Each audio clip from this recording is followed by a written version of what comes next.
you get one full season behind an NHL bench. Your record speaks for itself. If you take out the 3-9-1 start to that year, 76-32-12 for a 683 points percentage, one of the best of any NHL head coach in history.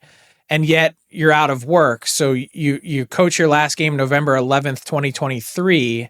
What was the emotion like? How did you sift through it and pick through that in the weeks after? Yeah, well, first off, you're disappointed because you want to see something come to fruition, and you've invested a lot of time in trying to reach a goal.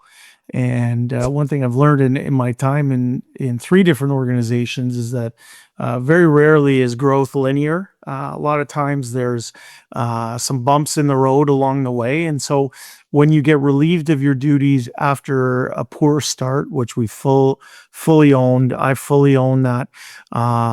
We didn't start as well as we wanted to. I thought we worked through some stages of that adversity to help the team going forward.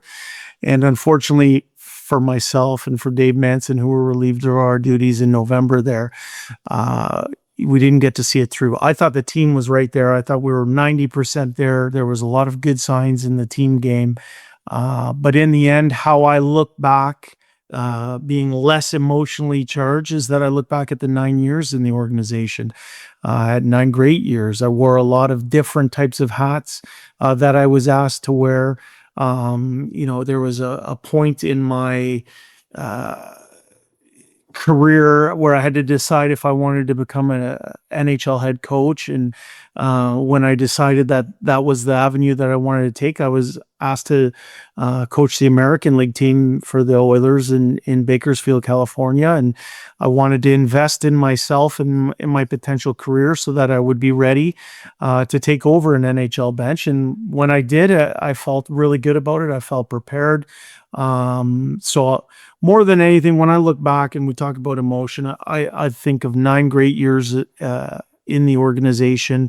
I was treated great by the fan base here. Built a lot of really, really strong relationships that I continue to manage through this day with staff and players. And for me, all of that has made me a better coach today than when I first walked into the organization. So I'm grateful. But at the same time, I'm really looking forward to use all of that experience in my next opportunity, my next lap around the track here.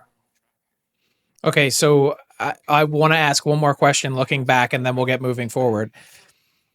Last year, the team goes on to the Stanley Cup final. You mentioned that you thought you guys were about 90% of the way there when you had that tough 3-9-1 start. And sometimes things just spiral and they go in the wrong direction. I'm sure you weren't surprised to see the team, sort of reach that height of getting to the Cup final in Game 7. But as you're watching it, you're one of the people. I was in the building for those games watching. I'm thinking, man, I wonder what Jay Woodcroft is thinking or feeling right now. Were you watching, and what was that like for you? Well, obviously, as a hockey person, you're watching. There's only 2 teams left playing in the world at that time, and as a hockey person, you're watching. And what are you feeling? You know what? First of all, it's a credit to those players on that team, and it's a credit to the staff involved that helped, find a way to get to the Stanley Cup final and get all the way to Game 7. I'm sure it was disappointing for all people involved, but it's a very, very good achievement. That's 3 years in a row that group has been this close. 3 years in a row, they've lost to the Stanley Cup champions. So they're on the cusp, and I know the character of the people involved there. There's so many good people. And so was I surprised that they had that type of success? No, because I thought there was a lot of really good work done early in the year. And that work got continued, and those players and that staff were able to push past some things, of which I think the adversity early in the year helped them. Anytime you can come through and build some momentum, I think that's a good thing.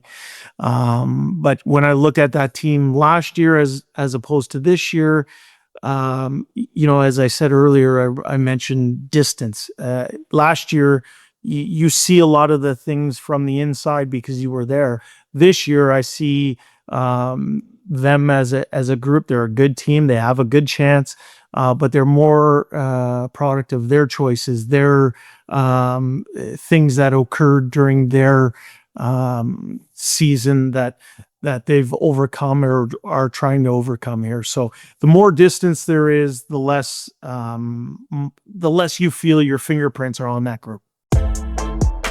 What's up, hockey fans? If you enjoyed that video, then you need to be hitting the subscribe button right here at Daily Faceoff. Exclusive interviews and analysis from our hockey insider Frank Saravalli, fantasy updates from Brock Sagan, and a daily live show at noon Eastern, Monday through Friday. You don't want to miss any of the fantastic content, so hit that subscribe button.